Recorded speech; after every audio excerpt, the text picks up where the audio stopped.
Here's your rewritten version, cleaner flow, stronger emotion, more cinematic pacing, same story. My name is Harper Bennett. 10 years ago, I was sleeping in my car. 20-3 years old.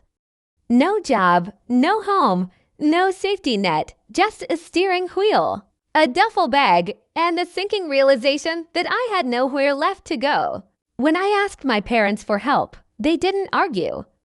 They didn't hesitate. My mother simply sighed and said, "You're 23, Harper," as if age could replace shelter. My father nodded beside her. "Maybe this will teach you responsibility." And my older brother Ethan laughed. That was the moment I understood something I didn't want to accept yet. I wasn't being refused help. I was being dismissed. 3 empty bedrooms in their house. And still, no room. 20 minutes later, I was back in my car, crying so hard I could barely see the road. That's when my phone rang. Unknown number. I almost ignored it, but I answered. "Harper." My Aunt Rachel, Dad's younger sister, the one I barely talked to. The one my family barely talked about. I heard what happened. She said, a pause. Then, simply, "Come here." No lecture, no conditions, no judgment, just "come here." Rachel's house wasn't impressive. Small, quiet neighborhood. A place most people would overlook. But she opened the door before I even knocked, handed me a blanket, and said, "Basement's cold." I broke down right there. Because kindness after rejection doesn't feel gentle. It feels unreal. The basement wasn't finished. Concrete floor, old shelves, a single cot. But it was the first place in days that didn't feel like I was being measured.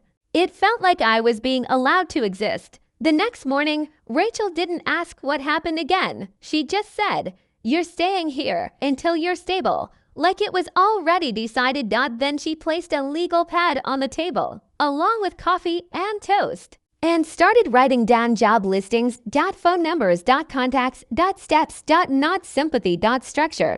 My parents had offered opinions. Rachel offered direction. Within 3 days, she pushed me toward an interview. "Go," she said. "I'm not ready," I whispered. "You don't need ready," she replied. "You need momentum." That sentence stayed with me longer than anything else in my life. A week later, I got the job, entry level, barely enough to matter. But Rachel celebrated like I had won something important. Because to her, I had. For the first time in my life, someone believed my starting point wasn't my ending point. 6 months passed. I got promoted. Nothing dramatic, but enough to breathe again, enough to save. Enough to stop waking up panicked every time my phone rang. Rachel baked a cake that night. No one had ever baked a cake for my progress before.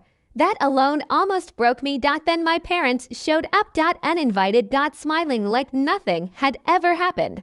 Like I hadn't been sleeping in a basement under their silence. Within minutes, I understood why they were there. It wasn't me. It was Ethan.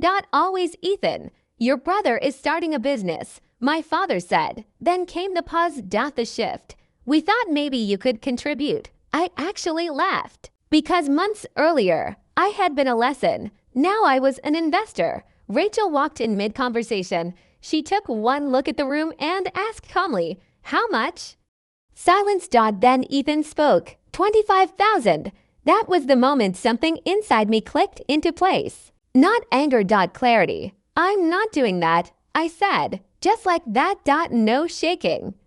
No apology. No performance. The room froze. For the first time in my life, I wasn't the one asking for permission. After they left, Rachel sat quietly for a long time.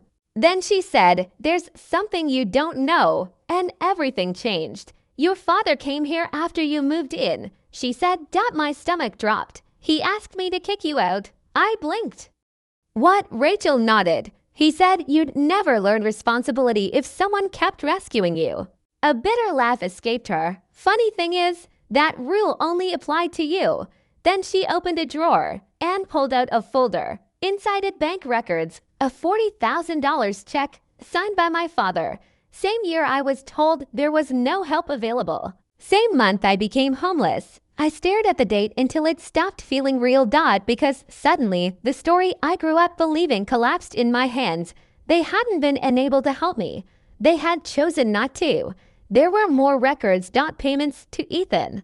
Debt coverage, loans disguised as opportunities, and every few years another rescue.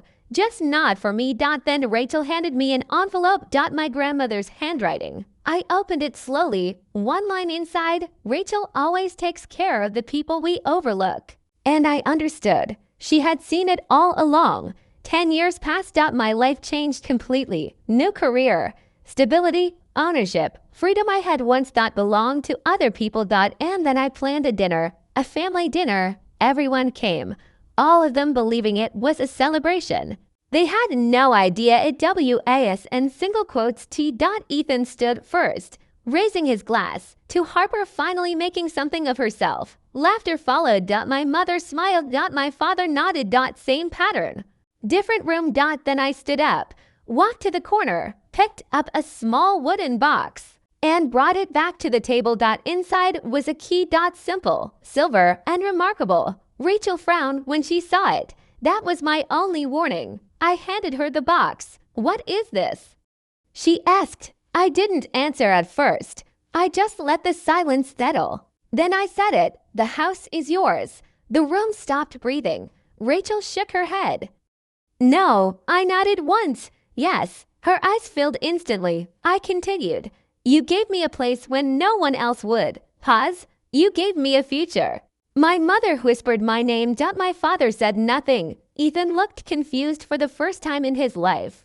And I finally said the truth out loud. I only got here because she refused to let me disappear. After dinner, Rachel and I stood outside with the keys in our hands. The sky was turning orange. Quiet. Still, she asked, "Why me?" I looked at her. "Because when I had nothing," I said, "you treated me like I was still someone." She cried. Then so did I. Almost. And for the first time, I understood something simple. Revenge wasn't the house. It wasn't success. It wasn't being right. It was this, standing in the life you built, next to the only person who believed you would. 10 years ago, my parents closed their door. My aunt opened hers. And in the end, that one choice didn't just change my life. It revealed who had been family all along.